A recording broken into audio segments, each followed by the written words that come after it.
श्री जानकी वल्लभो विजयते आत्मानुभूति self realisation channel में आपका स्वागत है। वाल्मीकि रामायण के स्कंधा कांड का ये 33वां सर्ग और 5वां भाग उसका है।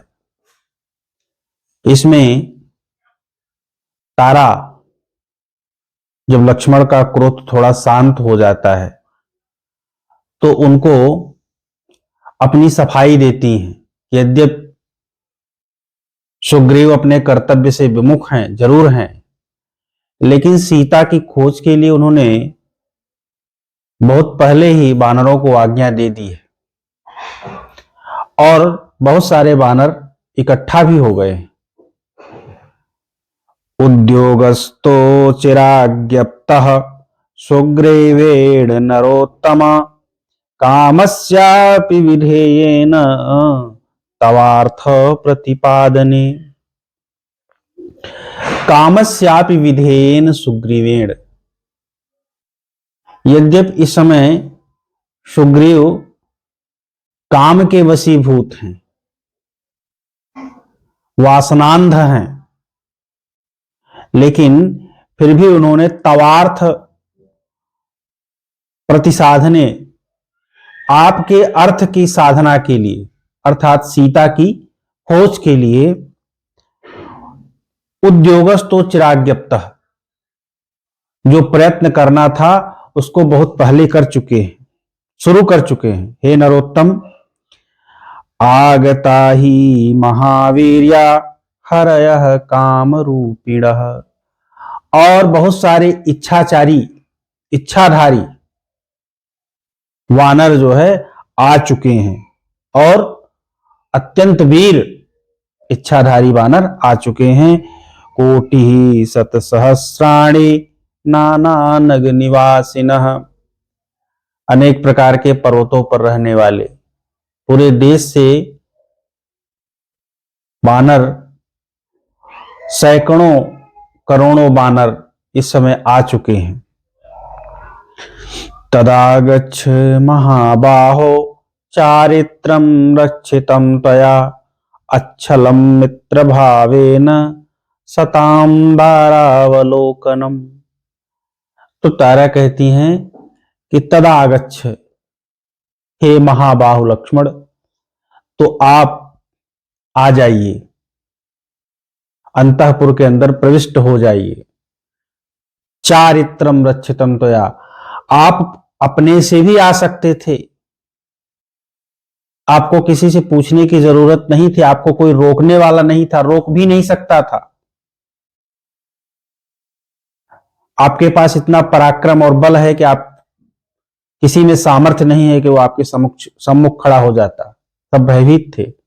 लेकिन चारित्रम रक्षितम त्वया, अपने चरित्र की रक्षा करते हुए, अपने आचरण को देखते हुए, महापुरुषों का जो आचरण होता है कि बिना अनुमति के किसी के घर में प्रवेश नहीं करते, वैसे ही आपने किया है। लेकिन अच्छलम मित्र भावेन सताम दारावलोकनम, मित्र भाव से अर्थात अच्छे भाव से, वासना के भाव से नहीं। सताम दारावलोकनम, सज्जनों का स्त्रियों को देखना अच्छलम है, छल नहीं माना जाता, निंदनीय नहीं है। अर्थात आप इस अंतःपुर में प्रवेश कर सकते हैं, यद्यपि यहां स्त्रियों का निवास है,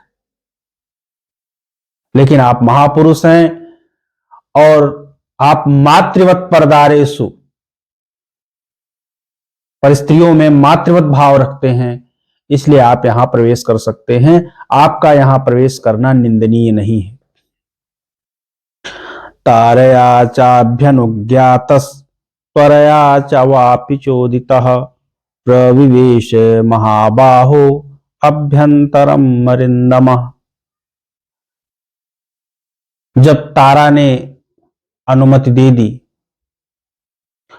और उनको अपने कार्य की शीघ्रता भी थी, लक्ष्मण को, कि शीघ्र ही सुग्रीव से अपनी बात कह करके और उनका मनोभाव जान करके हमें वापस श्री राम को सारी बातें बतानी है। तो जब ये दोनों बातों से अनुमति मिल जाने पर उनको शीघ्रता भी थी। प्रविवेश, वे महाबाहु और शत्रुओं का नाश करने वाले लक्ष्मण अंतःपुर में प्रविष्ट हुए। ततः सुग्रीवमासीनं कांचने परमासने महारहास्तरणोपेते ददर्शादित्य सन्निभम। उसके बाद वहां जाकर के उन्होंने देखा कि सुग्रीव एक स्वर्ण के आसन पर विराजमान है, जिस पर बहुमूल्य बिछौना बिछाया हुआ है और आदित्य सन्निभम, वो सूर्य के समान तेजस्वी प्रतीत हो रहे। लक्ष्मण उन्हें देखते हैं। दिव्याभरण चित्रांगम दिव्यरूपम यशस्विनम दिव्यमाल्याम्बरधरम महेंद्रम दुर्जयम।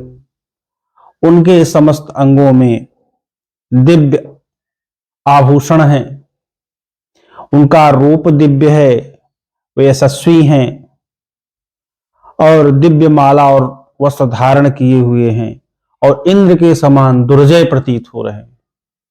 जैसे इंद्र को जीतना अत्यंत कठिन है, उसी तरह से उनको जीतना अत्यंत कठिन प्रतीत हो रहा है। दिव्याभरण माल्याभि प्रमदाभि समावृतम, और दिव्य आभरण और आभूषणों और मालाओं से तथा प्रमदाओं से, स्त्रियों से घिरे हुए संरब्धतर रक्ताक्ष बभूवांतक सन्निभ। उनको देख करके, क्षोभ के कारण इस अवस्था में देखकर लक्ष्मण के नेत्र जो हैं वो लाल हो गए। संरब्धतर रक्ताक्ष, और बंदूक पुष्प के समान, बंदूक का पुष्प लाल होता है, उसी के समान लक्ष्मण के नेत्र अत्यंत लाल हो गए कि इसको पता है कि लक्ष्मण आए हुए हैं, फिर भी वो अंतःपुर में इस अवस्था में है। रूमाम तो वीर परिरभ्य गाढ़म वरासनस्थो वरहेम वर्णः ददर्श सौमित्रिम मदीन सत्वम विशाल नेत्र सविशाल नेत्रम। इसके पश्चात वो वीर सुग्रीव रुमाम तो परिरभ्य गाढ़म, रुमा के साथ थे, वरासनस्थ श्रेष्ठ आसन पर विद्यमान थे, वरहेम वर्ण, उनका वर्ण उत्तम स्वर्ण के समान था। ददर्श सौमित्री मदीन सत्वम, अत्यंत पराक्रमी लक्ष्मण को देखा उन्होंने, सुग्रीव ने। विशाल नेत्र स विशाल नेत्रम, विशाल नेत्रों वाले सुग्रीव ने विशाल नेत्रों वाले लक्ष्मण को देखा। इसी के साथ ही सर्ग पूर्ण होता है। अग्रिम आगे की कथा जो है वो हम अग्रिम सर्ग में कहेंगे। धन्यवाद।